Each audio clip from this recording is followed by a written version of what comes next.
ஆண்டவர் உங்களோடு இருப்பாராக. உம் ஆன்மாவோடும் இருப்பாராக. யோவான் எழுதிய தூய நற்செய்தியில் இருந்து வாசகம். ஆண்டவரே, மாட்சி உமக்கே. அக்காலத்தில் இயேசு சமாரியாவில் உள்ள சிக்கார் என்னும் ஊருக்கு வந்து சேர்ந்தார். யாக்கோபு தம் மகன் யோசேப்புக்கு கொடுத்த நிலத்துக்கு அருகே அந்த ஊர் இருந்தது. அவ்வூரில் யாக்கோபின் கிணறும் இருந்தது. பயணத்தால் களைவுற்றிருந்த இயேசு கிணற்று ஓரமாய் அமர்ந்தார். அப்போது ஏறக்குறைய நண்பகல். அவருடைய சீடர் உணவு வாங்குவதற்காக நகருக்குள் சென்றிருந்தனர். சமாரிய பெண் ஒருவர் தண்ணீர் முள்ள வந்தார். இயேசு அவரிடம் குடிக்க இனிக்க தண்ணீர் கொடும் என்று கேட்டார். அசமாரிய பெண் அவரிடம், நீர் யூதர், நானோ சமாரிய பெண், நீர் என்னிடம் குடிக்க தண்ணீர் கேட்பது எப்படி என்று கேட்டார். ஏனெனில் யூதர்கள் சமாரியரோடு பழகுவதில்லை.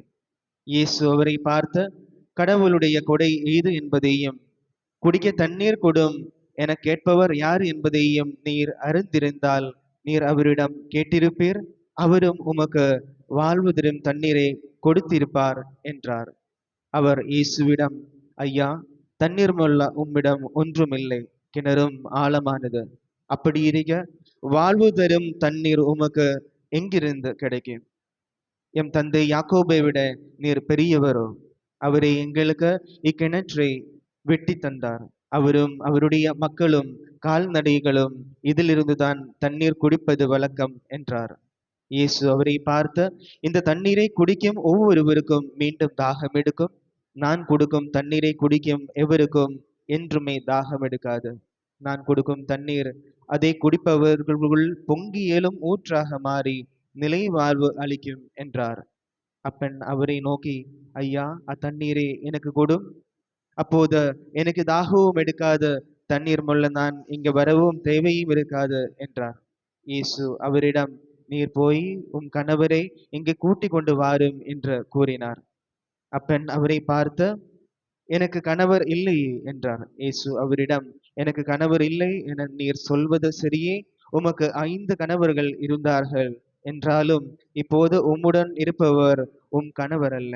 எனவே நீர் கூறியது உண்மை என்றார். அப்பெண் அவரிடம், ஐயா, நீர் ஒரு இறைவாக்கினர் என கண்டுகொண்டேன். எங்கள் எங்கள் முன்னோர் இம்மலையில் வழிபட்டு வந்தனர். ஆனால் நீங்கள் எருசலேமில் தான் வழிபட வேண்டும் என்றீர்களே என்றார். இயேசு அவரிடம், அம்மா, என்னை நம்பும், காலம் வருகிறது, அப்போது நீங்கள் தந்தையை இம்மலையிலோ எருசலேமிலோ வழிபட மாட்டீர்கள். யாரை வழிபடுகிறீர்கள் என தெரியாமல் நீங்கள் வழிபடுகிறீர்கள். ஆனால் நாங்கள் தெரிந்து வழிபடுகிறோம். யூதரிடமிருந்தே மீட்பு வருகிறது. காலம் வருகிறது, ஏன் வந்தே விட்டது. அப்போது உண்மையாய் வழிபடுவோர் தந்தையை அவரது உண்மை இயல்புக்கேற்ப உள்ளத்தில் வழிபடுவர். தம்மை வழிபடுவோர் இத்தகையோராய் இருக்கவை தந்தை விரும்புகிறார். கடவுள் உருவமற்றவர். அவரை வழிபடுவோர் அவரது உண்மை இயல்புக்கு ஏற்ப உள்ளத்தில் தான் வழிபட வேண்டும் என்றார். அப்பன் அவரிடம், கிறிஸ்து எனப்படும் மெஸ்ஸியா வருவார் என எனக்கு தெரியும். அவர் வரும்போது அனைத்தையும் எங்களுக்கு அறிவிப்பார் என்றார். இயேசு அவரிடம், உம்மோடு பேசும் நானே அவர் என்றார்.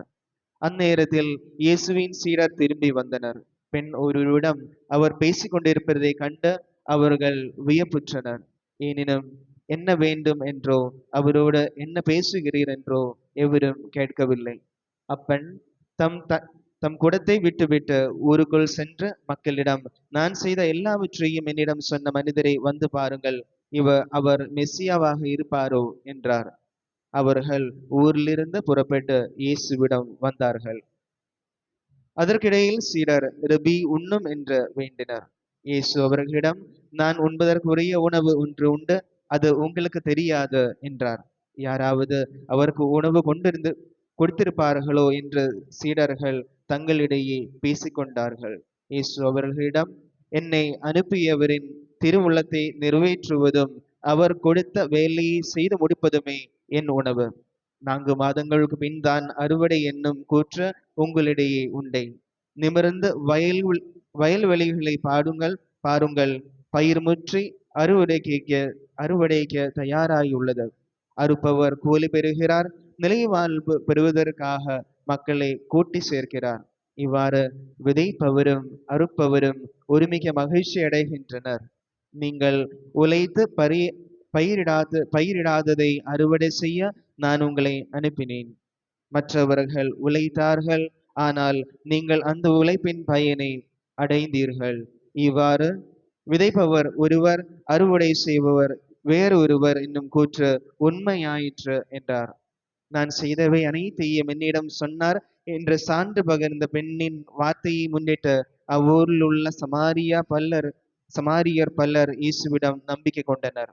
சமாரியர் அவரிடம் வந்தபோது அவரை தங்களோடு தங்குமாறு வேண்டிக் கொண்டனர். அவரும் அங்கு 2 நாள் தங்கினர். அவரது வார்த்தையை முன்னிட்டு இன்னும் பலர் அவரை நம்பினர். அவர்கள் அப்பெண்ணிடம், இப்போது உம் பேச்சை கேட்டு நாங்கள் நம்பவில்லை, நாங்களோ அவரை பேச்சை கேட்டோம், அவர் உண்மையிலே உலகின் மீட்பர் என அறிந்து கொண்டோம் என்றார்கள். ஆண்டவரின் அருள்வாக்கு.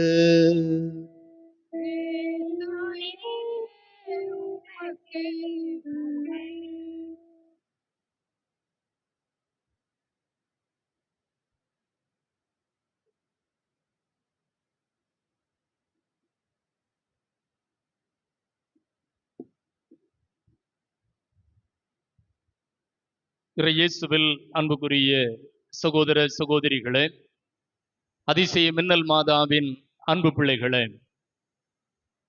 இயேசு கிறிஸ்துவனுடைய திருப்பாடுகள் மரணத்தை தியானித்து அவருடைய மகிமையான உயிர்ப்பிற்கு நம்மையே தயாரிக்கின்ற அருளின் காலம் தவக்காலத்தில் 3வது ஞாயிற்றுக்கிழமை வழிபாட்டிற்கு கூடி வந்திருக்கிறோம். தவக்காலம் ஆண்டவருக்கும் நமக்கும் இடையே இருக்கிற உறவை இன்னும் வலுப்படுத்த வேண்டும் என்று அழைக்கின்ற காலம். தவக்காலத்துல முதல் ஞாயிற்றுக்கிழமை என்ன நற்செய்தி, என்ன பிரசங்கம் வச்சோம்? இயேசு கிறிஸ்து சோதிக்கப்பட்டார். எல்லாரும் சொல்லுங்க, எல்லாரும் வாய் திறந்து. இயேசு கிறிஸ்து சோதிக்கப்பட்டார். தவக்காலத்தினுடைய 2வது வாரம் போன ஞாயிற்றுக்கிழமை என்ன பிரசங்கம்? போன வாரம் ஞாயிற்றுக்கிழமை நற்செய்தி வாசகம், இயேசு உருமாறினார். எல்லாரும் வாய் திறந்து, சத்தமா எல்லாரும் வாய் திறந்து.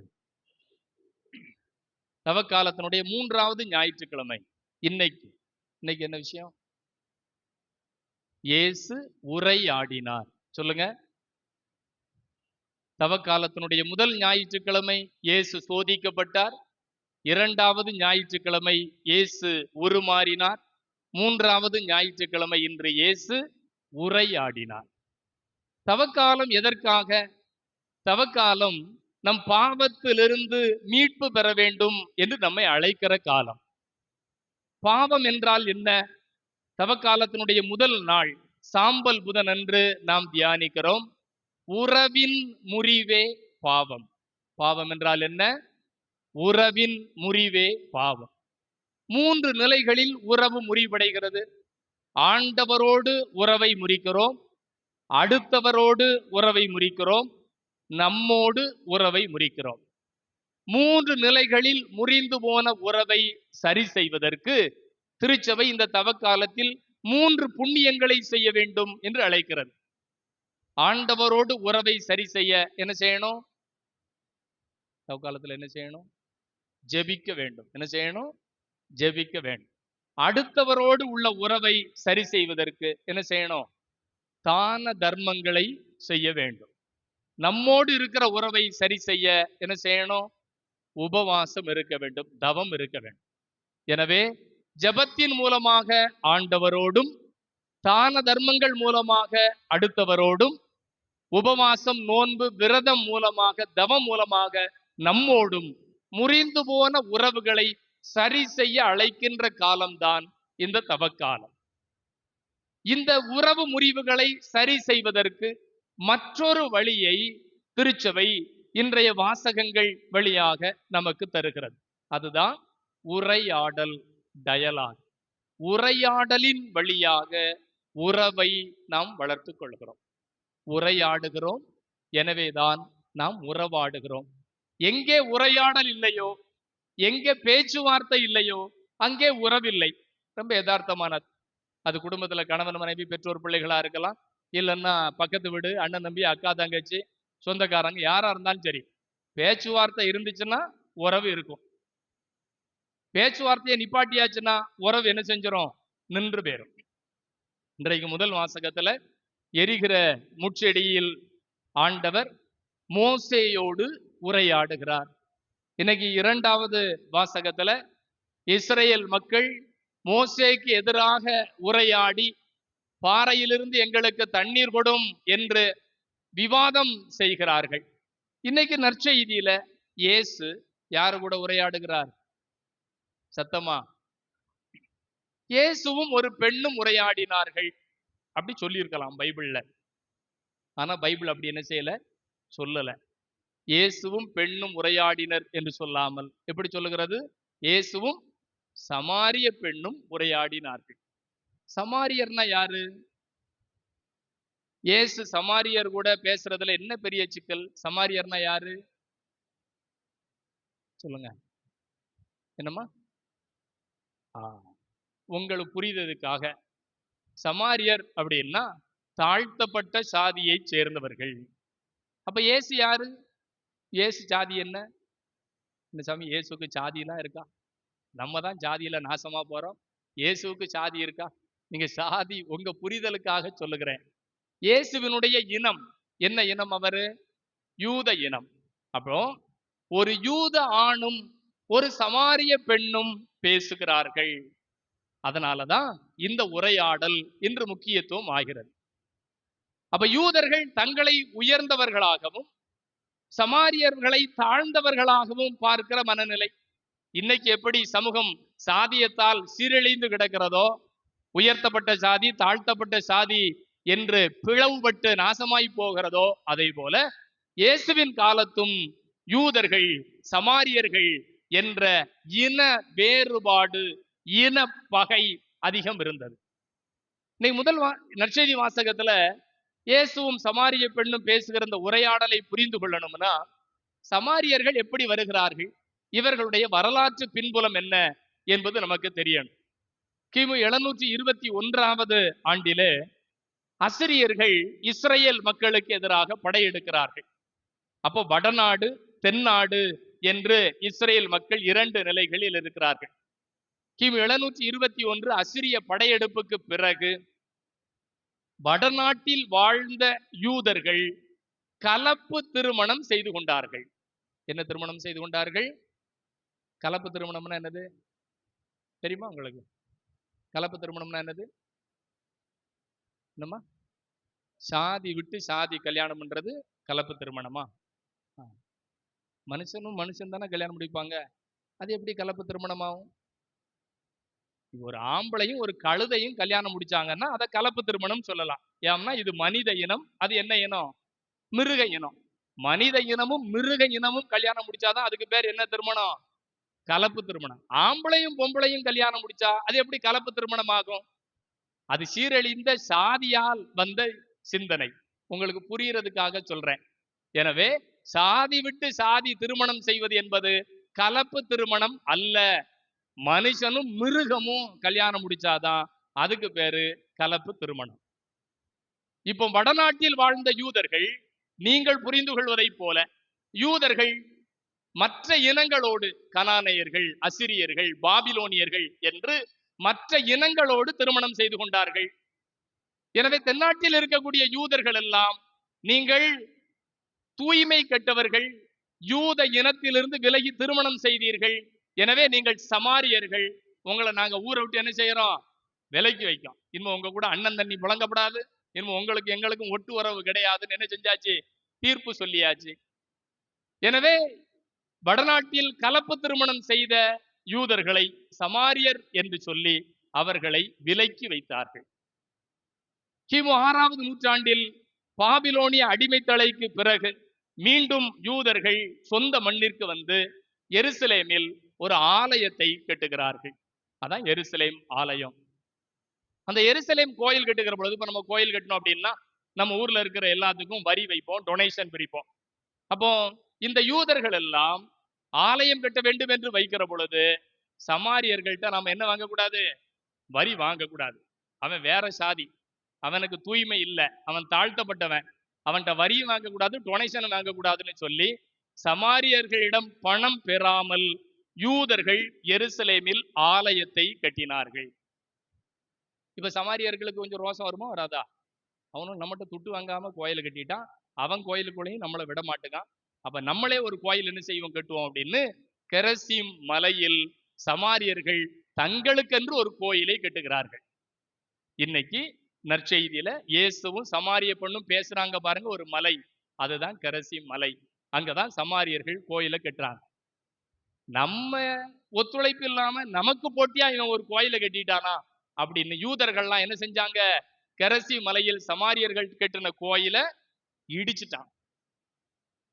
கோயிலை இடிச்சு அவன் சும்மா இருப்பானா? சும்மா இருப்பானா? அவன் திரும்ப இவன் கோயிலை இடிக்கணும், எருசலேம் கோயிலை. ஆனா இது பெரிய கோயில், இங்க தலைக்கட்டு ரொம்ப இருக்கு யூதர்கள்ட்ட, போய் கோயிலை இடிக்க முடியல. உடனே விலங்குகளுடைய எலும்புகளை எல்லாம் கொண்டு போய் எருசலேம் கோயிலுக்குள்ள சமாரியர்கள் போட்டுட்டாங்க. அப்படின்னா யூதர்கள் அதை தூய்மை கேடாக, தீட்டாக பார்த்தார்கள். இப்படி யூதருக்கும் சமாரியருக்கும் இடையே பிளவு அதிகரித்து கொண்டே இருக்கிறது. இவன் அவனை திட்டது, அவன் இவனை திட்டது, இவன் இடத்துல அவன் இடிக்கிறது, அவன் இடிக்கிறதுன்னு ஒருத்தருக்கு ஒருத்தர் பிளவு அதிகம். இன்னைக்கு நற்செய்தியில பார்க்கிறோம், யூதர்கள் சமாரியரோடு பழகுவதில்லை. எந்த அளவுக்கு அப்படின்னா யூதர்கள் சமாரியர்களுடைய ஊருக்கே போறதில்லை. இப்ப நீங்க எங்க இருந்து சுரண்டைக்கு போகணும் அப்படின்னா என்ன செஞ்சிடலாம்? இது வழியா சுரண்டைக்கு போயிடலாம். ஆனா உங்களுக்கு புரிதலுக்காக சொல்றேன், சப்போஸ் இடையில இவங்க நினைக்கிற மாதிரி ஒரு சமாரியர் ஊர் இருக்கு, தாழ்த்தப்பட்ட மக்கள் ஊர் இருக்கு அப்படின்னா இவங்க நேரா சுரண்டைக்கு இப்படி போக மாட்டான். எப்படி போவான்? இங்க இருந்து சங்கரங்கோயில் போய், சங்கரங்கோயில இருந்து திருநெல்வேலி போய், திருநெல்வேலியில இருந்து ஆலாங்குளம் வந்து, ஆலாங்குளத்துல இருந்து என்ன செய்வான்? சுரண்டைக்கு வருவான். கேட்கறதுக்கு கேணத்தனமா இருக்கா இல்லையா? இருக்கா இல்லையா? ஆனா யூதர்கள் இப்படித்தான் செஞ்சான். அந்த ஊருக்குள்ள அவன் என்ன செய்யல? போகல. அந்த அளவிற்கு அவர்களுக்கு இடையே பகை. அதனாலதான் இன்னைக்கு நற்செய்தியில நம்ம தொடக்கத்துல பார்க்கிறோம், இயேசு சமாரியா வழியாக செல்ல நேர்ந்தது. அதை ரொம்ப அழுத்தமா விவிலியம் பதிவு செய்கிறது. இப்ப அங்க போறாரு, அங்க மத்தியான நேரம், மத்தியான நேரத்துல ஒரு கிணத்துல உட்கார்ந்து இருக்கிறார். இவருக்கு பசி அப்படிங்கிறதுக்காக சீடர்கள்லாம் ஹோட்டலுக்கு சாப்பாடு வாங்க போயிட்டாங்க. இப்போ அங்கே ஒரு பெண் வருகிறார், சமாரிய பெண், தண்ணி எடுக்கிறதுக்கு. தண்ணி எடுக்கிறதுக்கு வந்த உடனே ஆண்டவர் அவர்கிட்ட இயேசு கேட்கிறார், ஏம்மா ரொம்ப தாகமா இருக்கு, கொஞ்சம் குடிக்கிறதுக்கு தண்ணி கொடு. வழக்கமா கிணத்துல தண்ணி எடுக்க எப்போ போவோம்? எந்த நேரம் போவோம்? ஒண்ணு காலையில போகணும், இல்லைன்னா சாயந்தர நேரம் வெயில் தாழ போகணும். நட்ட நடு வெயில்ல 12 மணிக்கு யாராவது தண்ணி எடுக்க குடத்தை தூக்கிட்டு போவோமா? போவோமா? இவ ஏன் போனா? இவ ஏன் நடு வெயில்ல போனா தண்ணி எடுக்கிறதுக்கு? ஏன் அப்படின்னு பார்ப்போம்னு இப்ப தண்ணி கேட்கிறார். கேட்ட உடனே இன்னாங்க தண்ணின்னு கொடுக்கணும், இல்லைன்னா தண்ணி தரமாட்டேன்னு சொல்லணும். அந்த சமாரிய பெண் என்ன சொல்றா? இது என்ன கூத்தா இருக்கு? நாங்க சமாரியர்கள், நீங்க யூதர்கள், நீங்க போய் எங்கள்கிட்ட தண்ணி கேட்கலாமா அப்படின்னு கேட்கிறா. அவர் ஏமா இப்ப எனக்கு தண்ணி தாவமா இருக்கு, கொஞ்சம் தா அப்படின்னு கேட்டிருக்கணும். ஏசு அப்படி சொல்லல. ஏமா உன்கிட்ட தண்ணி கேட்கறது யாருன்னு மட்டும் தெரிஞ்சிருந்தா நீ என்ன செஞ்சிருப்ப? அவர்கிட்டயே தண்ணி தாங்கன்னு கேட்டிருப்ப. இப்ப அவளுக்கு சிரிப்பு வந்துட்டு. ஏன் சிரிப்பு வருது? உங்களுக்கே தண்ணி தாகம், கிணறு எவ்வளவு ஆழமா இருக்கு, இந்த கிணத்துல தண்ணி எடுக்க உங்கள்கிட்ட வாளி இருக்கா, கயிறு இருக்கா, பிறகு எப்படி நீங்க எனக்கு தண்ணி தர முடியும்? இந்த கிணறை வெட்டி கொடுத்தது யாரு தெரியுமா அப்படின்னு அவன் பரம்பரை பெருமையெல்லாம் சொல்லி பார்க்கிறா. கிணத்தை வெட்டி கொடுத்தது யாரு? யாக்கோபு வெட்டி கொடுத்திருக்கிறார் யோசேப்புக்காக. எங்க யாக்கோபோட நீங்க பெரிய ஆளா அப்படின்னு கேள்வி கேட்கிறான். எல்லாரும் நம்ம சண்டை போடும்போது நீ என்ன ரொம்ப பெரிய ஆளா அப்படின்ற மாதிரி, யாக்கோபை விட பெரிய ஆளா? ஏசுநாதர் எப்போதுமே இப்படித்தான் பழைய ஏற்பாட்டில் இருக்கக்கூடிய கதாபாத்திரங்கள் எல்லாம் சொல்லி, அவரோட நீ பெரிய ஆளா? எங்கள் தந்தை ஆபிரகாமை விட நீர் பெரியவரா? எங்களுக்கு சட்டத்தை தந்த மோசேயை விட நீர் பெரியவரா? எங்களுக்கு கிணறு வெட்டி கொடுத்த யாக்கோபை விட நீர் பெரியவரா? ஞானத்தின் அதிபதியாக இருக்கக்கூடிய சாலமோனை விட நீர் பெரியவரா? இப்படி எல்லாம் இயேசுவுக்கு எதிராக கேள்வி கேட்கப்பட்டது. இயேசு என்ன சொல்லுவாரு?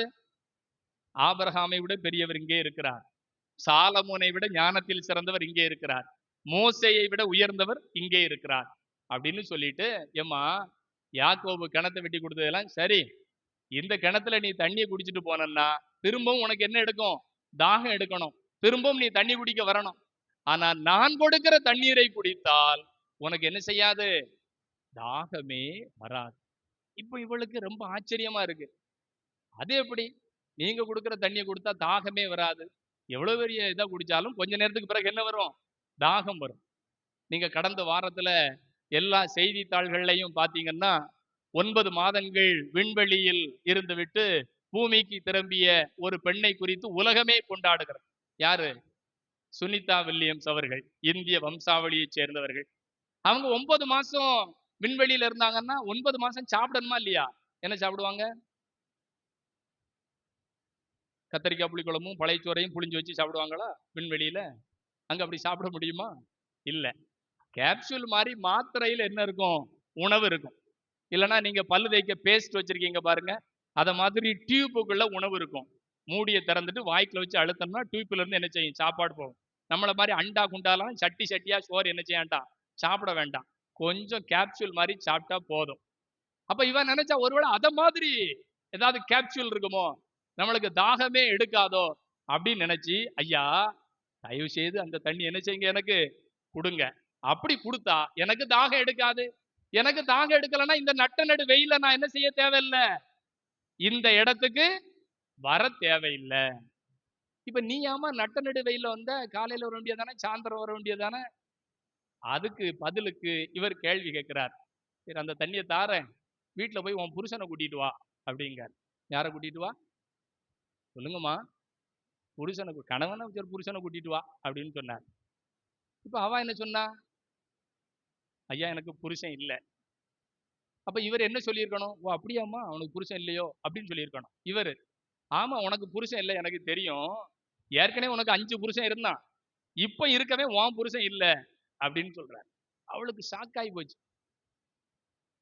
பக்கத்துல இருந்து பார்த்த மாதிரி எல்லாத்தையும் சொல்றீங்க, உங்களுக்கு எப்படி தெரியும்? இப்ப இதை எப்படி புரிஞ்சுக்கிடுறது? 5 புருஷன் இருந்தா இப்ப இருக்கவே உன் புருஷன் இல்லை அப்படின்னா எப்படி புரிஞ்சுக்கிடுறது? 3 வகையில விவிலிய அறிஞர்கள் இதற்கு விளக்கம் கொடுக்கிறாங்க. ஒன்று, ஏற்கனவே பரிசேயர் சதிசேயர்லாம் இயேசுட்ட வந்து ஒரு கேள்வி கேட்பான். ஒருத்திக்கு கல்யாணம் முடிஞ்சது, கல்யாணம் முடிஞ்ச உடனே குழந்தை இல்லை, குழந்தை இல்லாம மூத்தவன் இறந்து போனா, பிறகு குழந்தைன்னு என்ன செஞ்சுக்கிட்டான்? கல்யாணம் முடிச்சான். 2 3 4 5 6 7 8 9 இல்ல 7ஓட நின்னுட்டா 7 பேர் என்ன செஞ்சாங்க? கல்யாணம் முடிச்சாங்க. 7 பேரும் கல்யாணம் முடிச்சு பிள்ளை இல்லாம செத்து போனாங்க. பிறகு இவங்க பரலோகத்துக்கு உயிர் தெழுந்து நீங்க சொன்ன மாதிரி வந்தா இந்த 7 பேர்ல யாரு புருஷனா இருப்பா அப்படின்னு கேள்வி கேட்டாரா இல்லையா? அத மாதிரி யூத சமூகத்துல குழந்தை இல்லாமல் கணவன் இறக்கிற பொழுது கொழுந்தனோ அல்லது மற்ற ஆண்களோ திருமணம் செய்து குழந்தை பாக்கியத்தை கொடுக்கலாம். அப்ப இன்னைக்கு இருக்கக்கூடிய நீங்க கலாச்சார சூழலோட அதை இணைச்சு பார்த்து இது சரியா தவறா அப்படின்னு பார்க்க கூடாது. ஆனானப்பட்ட ஆபிரகாமே அப்படித்தான் என்ன செஞ்சாரு? கல்யாணத்தை முடிச்சாரா முடிக்கலையா? புள்ள இருந்தாலும் அடுத்த கல்யாணத்தை முடிச்சாரு, ரைட். அது அப்போ யூத சமூகத்துல அது ஏற்றுக்கொள்ளப்பட்டது. எனவே அதை போன்று இவள் குழந்தை பாக்கியத்திற்காக பல திருமணங்களை முடித்திருக்கலாம் என்று ஒரு வகையில நாம புரிந்து கொள்ள முடியும். இரண்டாவது, அவள் ஏன் மத்தியான நேரத்துல வர்றா? கல்லால் எரிந்து கொல்லும் என்று சொல்லி ஒரு விபச்சாரத்தில் பிடிபட்ட ஒரு பெண்ணை என்ன செய்யறாங்க? இயேசுட்ட கொண்டு வராங்க. அந்த ஊரில் இருக்கக்கூடிய பல ஆண்களால் சீரழிக்கப்பட்ட ஒரு பெண். அதே போல சமூக வாழ்வில் பல ஆண்களால் சீரழிக்கப்பட்ட ஒரு பெண்ணாக இவர் இருக்கலாம். எல்லாரையும் புருஷன் நினைச்சு நம்புனா, ஆனா யாருமே உண்மை இல்லை. இப்ப இருக்கவனும் இவளை பயன்படுத்துறானே தவிர இவளுக்கு உண்மையான கணவனாக இல்லை. அப்ப அது அவளுக்கு மட்டும் தெரிஞ்ச சீக்ரெட் ரகசியம். இப்ப அதை இயேசுநாதர் என்ன செஞ்சுட்டாரு? புட்டு புட்டு வச்சுட்டார். இதை 2வதா புரிந்து கொள்ளலாம். 3வதா நான் சொல்றதைத்தான் நாம எடுத்துக்கிடணும். விவிலிய அறிஞர்கள் அதைத்தான் நம் புரிதலுக்காக கொடுக்கிறார்கள். நான் சொன்னேன், வடநாட்டில் வாழ்ந்த கலப்பின யூதர்கள் அல்லது சமாரியர்கள் ஒவ்வொரு இனத்தோடும் திருமணம் செய்கிற பொழுது, அசிரியர்கள், கனானியர்கள், பாபிலோனியர்கள் என்று ஒவ்வொரு இனத்தோடும் திருமணம் செய்கிற பொழுது அந்த இனத்தின் கடவுளையும் தங்களுடைய கடவுளாக ஏற்றுக்கொண்டார்கள். பாகால் வழிபாடுன்னு சொல்றோமா இல்லையா? கணவன் என்பதற்கு மொழியில பாகால். அப்போ 5 கணவன் என்பதை சமாரியர்கள் 5 கடவுளை வைத்திருந்தார்கள் என்று நாம் புரிந்து கொள்ள வேண்டும். அப்ப ஆண்டவர் சொல்றார், உனக்கு 5 கடவுள்கள் உண்டு. நான் சொல்ற மாதிரி புரிஞ்சுக்கங்க. உனக்கு 5 கடவுள்கள் உண்டு, ஆனால் இப்போது இருப்பவர் உனது கடவுள் அல்ல. அப்ப உனது கடவுள் யார்? விண்ணையும் மண்ணையும் உண்டாக்கிய யாவே இறைவன். அவர்தான் கடவுள், அவர்தான் உண்மை தெய்வம். இப்போ இவளுக்கு புரிஞ்சு போச்சு, இவர் சாதாரண ஆள் இல்ல. நாம ஒரு ஆம்பளையால் நினைச்சோம், ஒரு யூதர்னு நினைச்சோம். இப்போ இவர் இறைவாக்கினராக இருப்பார் அப்படின்னு நினைச்சிட்டு அடுத்த கேள்வி கேட்கா. ஐயா, இவ்வளவு வியாக்கியானம் நீங்க பேசுறீங்களே, சரிதான். எங்கள் முன்னோர்கள் எல்லாம் இந்த கெரசி மலையில் தான் வழிபட்டார்கள். அவங்க முன்னோர்னா யாரு? சமாரியர்கள். என் தாத்தை முப்பாட்டை எல்லாம் இந்த கெரசி மலையில் தான் வழிபாட்டார்கள். ஆனா நீங்கன்னா யூதர்கள் எல்லாம் சொல்றீங்க, கெரசி மலையில வழிபட்டாலாம் இந்த வழிபாடு செல்லாது, எங்கதான் வழிபடணும்? எங்க ஊர்ல நாங்க கட்டி வச்ச எருசலேம் கோயில தான் வழிபடணும்னு சொல்றீங்களே, இது எந்த விதத்துல நியாயம்? என்னை பத்தி புட்டு வச்சீங்களா, இதுக்கு நீங்க பதில் சொல்லுங்க அப்படின்னு சொல்றா. இப்பதான் ஆண்டவர் சொல்லுகிறார், வழிபாடு என்பது நாம் எந்த இடத்தில் வழிபடுகிறோம் என்பது அல்ல, எந்த இதயத்தில் வழிபடுகிறோம் என்றுதான் முக்கியம். இந்த ஒரு கோயிலா, அந்த ஒரு கோயிலா, வெளிநாட்டு கோயிலா, திருத்தலமா, இடம் அல்ல. நீ எந்த மனநிலையோடு இதயத்தோடு வழிபாடு செய்கிறாய், அதுதான் முக்கியம். எனவே ஆண்டவர் சொல்லுகிறார், கெரசி மலையிலோ எருசலேமிலோ அல்ல, இனிமேல் ஆவியிலும் உண்மையிலும் நீங்கள் வழிபாடு செய்வீர்கள் என்று சொல்லுகிறார். இப்பதான் அவளுக்கு புரியுது, உண்மையிலேயே இவர் ஒரு சாதாரண ஆம்பளையாள் இல்ல, ஒரு சாதாரண யூதர் இல்ல, ஒரு சாதாரண இறைவாக்கினர் இல்ல. இவர் யாரா இருப்பார்? மெசியாவாக இருப்பாரோ என்று புரிந்து கொண்டு ஊருக்கு ஓடிட்டான். எதுக்கு வந்தா? கிணத்துக்கு எதுக்கு வந்தா? தண்ணி எடுத்தாளா? இயேசுநாதர் என்ன கேட்டாரு? கொடுத்தாளா? அவ தண்ணி எடுக்க வந்தவ குடத்தை தூக்கிட்டு போனாலா திரும்ப வீட்டுக்கு? குடத்தையும் வச்சுட்டு போயிட்டா, வாளியையும் வச்சுட்டு போயிட்டா. அவளும் தண்ணி எடுக்கல. தாகம்னு கேட்ட இயேசுநாதருக்கு என்ன செய்யல? இப்ப இயேசுநாதருக்கு தாகம் குறைஞ்சுதா குறையலையா? தண்ணி கொடுத்தா தானே தாகம் குறையும். அவர் தான் தண்ணியே கொடுக்கலையே. சரி, எப்பமாவது யாராவது அவருக்கு கடைசி வரை தண்ணி கொடுத்தாங்களா? தாகத்துக்கு கொடுத்தாங்களா? பெரிய வெள்ளிக்கிழமை சிலுவையில தொங்கிட்டு இருக்க இயேசு, தாகம் தாகம் என்றீர், இந்த தருதலை எவனும் என்ன செய்யல? தண்ணி கொடுக்கல. அப்பமும் புளிச்ச காடியத்தான் என்ன செஞ்சான்? கொடுத்தான். அது பெரிய வெள்ளிக்கிழமை பிரசங்கத்துல பார்க்கலாம். அப்போ 4வது அதிகாரத்துல யோவான் நற்செய்தியில தாகம் என்று சமாரிய பெண்ணிடம் இயேசு கேட்டார். நீங்க 16வது அதிகாரத்துக்கு 24வது அதிகாரத்துக்கு போனாலும் அங்கேயும் இயேசு சிலுவையில் தொங்கி சாவதற்கு முன்பு வரை நான் தாகமா இருக்கிறேன் என்று சொல்லுகிறார். யாரும் என்ன செய்யல? தண்ணியே கொடுக்கல. இப்ப சீன் அப்படி பாருங்க. இப்ப சீடர்கள்லாம் வந்து பாக்குறாங்க. பார்த்தோன்னே இவங்களுக்கெல்லாம் ஆச்சரியம். இயேசுநாதர் ஒரு பொம்பளையாள்கிட்ட பேசிட்டு இருக்காரு, இது என்ன கூத்தா போச்சு? அது ஒரு சமாரிய பெண்கிட்ட போய் பேசிட்டு இருக்காரு அப்படின்னு சீடர்கள்லாம் குசு குசு குசுன்னு என்ன செஞ்சுட்டு இருக்கான்? பேசிக்கிட்டு இருக்கான். இப்படி யாராவது இப்படி பொம்பளையாள்கிட்ட பேசிக்கிட்டு இருந்தா குசு குசுன்னு பேசுவாங்களா, பேச மாட்டாங்களா? சொல்லுங்கம்மா. ஆமா சாமி, நாங்கெல்லாம் பேசுவோம்ல. நம்மளே பேசும்போது அப்புறம் அவங்க எல்லாம் பேச மாட்டாங்களா? குசு குசு குசுன்னு என்ன செஞ்சிருப்போம்? புரணி பேசிருப்போம். சரி, அவங்க 2 பேரையும் தான் பார்த்து நீங்க புரணி பேசுறீல, நீங்க என்ன செஞ்சிருக்கணும்? இயேசுநாதர்ட்டே போய் என்னையா விஷயம், அது யார் பொம்பளையாளு, என்ன பேசிட்டு இருக்காரு அப்படின்னு கேட்கணுமா இல்லையா? கேட்கணுமா இல்லையா? சீடர்கள் கேட்டாங்களா? நீங்க கேட்பீங்களா? போய் புரணி பேசுவீங்களா? நீங்க புரணி பேசிட்டு யாரை பத்தி புரணி பேசினீங்களோ அவங்கள்ட்டே போய் கேட்பீங்களா? கேட்பீங்களா? கேட்க மாட்டீங்களா? நம்மளுக்கு முதுகு பின்னாடி சொரியத்தான் தெரியும், மூஞ்சுக்கு முன்னாடி தைரியமா கேள்வி கேட்கலாம் நமக்கு வராது. நம்ம போய் தைரியமா போய் கேள்வி கேட்கல. இயேசுநாதர்ட்டி வந்து இவர்கள் எந்த கேள்வி கேட்கல. இவர்களுக்கு ஏன் ஆச்சரியம் அப்படின்னா, யூத ராபிகள் தாங்கள் திருமணம் செய்த மனைவி கூட அவர்கள் பொது இடத்தில் பேசுவதில்லை. சொந்த பொண்டாட்டி கூட யூத ராபிகள் பப்ளிக்கா என்ன செய்ய மாட்டாங்க?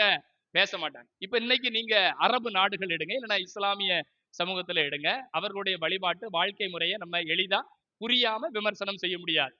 அப்ப அவங்க பர்தா போட்டிருப்பாங்க. பொது இடங்கள்ல ஆண்கள் முன்பு அதிகமா வரமாட்டாங்க. பொதுவா ரொம்ப பேச மாட்டாங்க. வீட்டுக்குள்ளேயுமே அப்படிப்பட்ட உடை அணிகிறார்கள். அது அவர்களுடைய வாழ்வியலோடு சமூகம் சார்ந்த, சமயம் சார்ந்த முறையாக மாறிவிடுகிறது. அப்படித்தான் அந்த சமூகம். அதனால அவர் ஒரு பெண்ணோடு பேசியதை குறித்து இவர்கள் எல்லோரும் வியப்பாய் ஆச்சரியமாய் பார்க்கிறார்கள். பிறகு அந்த பெண் ஊருக்குள்ள போய் என்னை பத்தி புட்டு புட்டு புட்டுன்னு ஒருத்தர் வச்சுட்டார். அவர் தான் மீட்பரா இருப்பாரோ, நம்ம எல்லாரும் மெஸ்ஸியா வருவார் மெஸ்ஸியா வருவார்னு சொன்னோமே, அவர் தான் மெஸ்ஸியாவாக இருப்பாரோ அப்படின்னு அவ்வளவு பேர் என்ன செஞ்சுட்டா, ஊரோட கூட்டிட்டு வந்துட்டா. எங்க எங்க கூட்டிட்டு வந்துட்டா? கிணத்துக்கு. ஏன்னா அவ மத்தியான நேரம் வந்தா, காலையிலையும் சாயந்தரமும் வரல. காலையிலையும் சாயந்தரமும் ஏன் வரலன்னா, காலையில எல்லாரும் தண்ணி எடுக்க வருவாங்க. எல்லாரும் தண்ணி எடுக்க வரும்போது நான் சொன்ன மாதிரி பல ஆண்களால் சீரழிக்கப்பட்ட பெண்ணாக இருந்தார், பல திருமணம் செய்தவளாக இவள் இருந்தால், எல்லாரும் அவளை பத்தி என்ன சொல்லுவாங்க? ஆமா, குடத்தை தூக்கிக்கிட்டு வந்துட்டா தண்ணி எடுக்க. இவளுக்கு வர நேரங்காலம் தெரியல. நாம எடுக்கும் போதுதான் இவ வருவாளோ, இவ மூஞ்சல முழிச்சால் கூட நம்மளுக்கு தவிச்ச வாய்க்கு என்னம்மா இப்படி பேசுவாங்களா பேச மாட்டாங்களா? நீங்க பேச மாட்டேல, நீங்க ரொம்ப யோக்கியம். ஆனா அந்த ஊருக்காரங்க பேசியிருப்பாங்களா பேச மாட்டாங்களா? அதனாலதான் அவ காலையிலயும் தண்ணி எடுக்க வரல, சாயந்தரமும் தண்ணி எடுக்க வரல. யாருமே வராத மத்தியான நேரத்துல என்ன செஞ்சா? தண்ணி எடுக்க வந்தா. அவள் மட்டும் தனியாக வந்த அந்த மதிய நேரத்தில் ஒட்டுமொத்த ஊரையும் இப்ப என்ன செஞ்சுட்டா? கூட்டிட்டு வந்துட்டான். ஊர்ல எவன் என்ன பேசினான்? என் வாழ்க்கையை பற்றி முழுவதும் அறிந்த ஒரு இறைவாக்கினர் மீட்பர் மெஸ்ஸியாவாக இவர் இருக்கிறார் அப்படின்னு ஊரோட கூட்டிட்டு வந்துட்டா. ஊர் மக்கள் எல்லாரும் இயேசுநாதர் பேசுறத கேட்கிறாங்க. நல்லா யோசிச்சு பாருங்க. யூதர்கள் சமாரியரோடு பழகுவதில்லை, அப்படிதான் நற்செய்தியில வாசிச்சோம். இப்ப சமாரியர்கள் எல்லாம் இயேசுட்டு வந்து என்ன சொல்றாங்க? ஐயா, இன்னும் 2 நாள் எங்க ஊர்ல என்ன செய்யுங்க? தங்குங்க. சொரண்டைக்கு போறதுக்கு சங்கரங்கோயில் திருநெல்வேலி வழியா சுத்தி போகக்கூடிய யூதர்கள்ட்ட இவங்க என்ன சொல்றாங்க? 2 நாள் எங்க ஊர்ல தங்குங்க. இயேசுநாதர் என்ன செய்தார்? என்ன செய்தார்? தங்கினார். அவர் பேசுறார். 41வது வசனத்துல நாம பார்க்கிறோம். இயேசுநாதர் பேசுறதெல்லாம் கேட்டு அந்த ஊர் மக்கள் எல்லாரும் சொல்றாங்க, எம்மா நீ மெஸ்ஸியா அப்படி நீ சொன்ன பத்தியா? நீ சொன்னதை வச்சு நாங்க என்ன செய்யல? நம்பல. நாங்களே எங்கள் கண்களால் கண்டோம், எங்கள் காதுகளால் கேட்டோம், இவர்தான் மீட்பர், இவர்தான் மெஸ்ஸியா என்று அந்த ஒட்டுமொத்த சமாரிய ஊரில் இருக்கிற சமாரியர்களும் இயேசுவின் மீது நம்பிக்கை கொண்டார்கள். யோவான் எழுதிய நற்செய்தி 2ஆம் அதிகாரம் 11வது வசனத்துல கானா ஒரு திருமணத்தில் இயேசு தண்ணீரை திராட்சரசமாக மாற்றினார். 11வது வசனம் சொல்லுகிறது, இயேசு செய்த இந்த முதல் புதுமையை பார்த்த யூதர்கள் எல்லோருமே இயேசுவின் மீது நம்பிக்கை கொண்டார்கள். இப்ப 4வது அதிகாரம் 41வது வசனத்துக்கு வாங்க. இயேசுவை 2 நாட்கள் தங்கி அவர் பேசிய வார்த்தைகளையும் செய்த செயல்களையும் கண்ட சமாரியர்கள் எல்லாம் இயேசுவின் மீது நம்பிக்கை கொண்டார்கள். ஒரு நல்ல உரையாடல் எந்த அளவிற்கு உறவை கொண்டு வந்திருக்கிறது. அவ தண்ணி எடுக்க வந்தா, தண்ணி கேட்டார். இப்படித்தான் உரையாடல் தொடங்குச்சு, டயலாக் தொடங்குச்சு. ஆனா அது எங்க போய் முடிஞ்சது பாருங்க? அந்த ஒட்டுமொத்த ஊருக்கும் ஆசீர்வாதமாக முடிந்தது. என் அன்புக்குரிய பிள்ளைகளே, இந்த தவக்காலம் முறிந்து போன உறவுகளை சரி செய்வதற்கு நல்ல உரையாடலை வளர்க்க வேண்டிய காலம். நல்லா யோசிச்சு பாருங்க. நாம் உரையாடுகிறோமா? நாம பேசுறோமா? நாம மட்டும் பேசிக்கிட்டே இருந்தா அது புலம்பல். 2 பேர் 3 பேர் சேர்ந்து பேசினா அது புரணியா? புரணி பேசுறது சொல்லல, உரையாடல். இந்த உரையாடல் உண்மையான உரையாடலா? உங்க மனசுல இருக்கிற எல்லாத்தையும் எந்த விதமான தயக்கமும் இல்லாமல், எந்த விதமான ஒளிவு மறைவும் இல்லாமல் உங்களால் மற்றொரு நபரிடம் பகிர்ந்து கொள்ள முடியுமா? நல்லா யோசிச்சு பாருங்க. என் மனசுல இருக்கிற எல்லாத்தையும் எந்த ஒளிவு மறைவும் இல்லாம நான் என்ன செஞ்சுக்கிடுவேன்? பகிர்ந்து கொள்வேன். அப்படி ஏதாவது ஒரு ஜீவன் இருக்கா உங்களுக்கு? ஒரு ஜீவன் இல்லைன்னு மண்டே ஆட்டிட்டேன்னா முக்காவாசி பேர் கல்யாணம் முடிச்சுக்கிட்டு இருக்கேல, புருஷன் பொண்டாட்டி கூட அப்படி ஜீவனா என்ன செய்யல? இல்ல. பொண்டாட்டி புருஷன்ட்ட மனசுல இருக்க எல்லாத்தையும் என்ன செய்ய முடியல? சொல்ல முடியல. புருஷன் மனசுல இருக்க எல்லாத்தையும் பொண்டாட்டிட்டு என்ன செய்ய முடியல? புருஷன் பொண்டாட்டி 2 பேரும் மனசுல இருக்கிற எல்லாத்தையும் சொல்லியாச்சுன்னா பாதி டைவர்ஸ்ல பேரும் போலுக்கு, குடும்பம் உடஞ்சு பேரும் போலுக்கு. மனசுல இருக்கிற எல்லாத்தையும் சொல்லி பாருங்க, என்ன ஆகும்? உண்மையிலேயே தொடக்கத்துல இருந்து சொல்லியிருந்தா பாண்டிங் நல்லா இருக்கும். இடையில சொன்னா ஓ நீ இப்படியா நீ அப்படியா அப்படின்னு என்ன செஞ்சிடும், கைவசில பிச்சுக்கிட்டு போயிரும். அப்ப கணவன் மனைவி கூட உண்மையான மனம் திறந்த உரையாடலுக்கு இன்று தயாராக இல்லை. பெற்றோர்கள் பிள்ளைகள் கூட இன்று மனம் திறந்த உரையாடலுக்கு தயாராக இல்லை.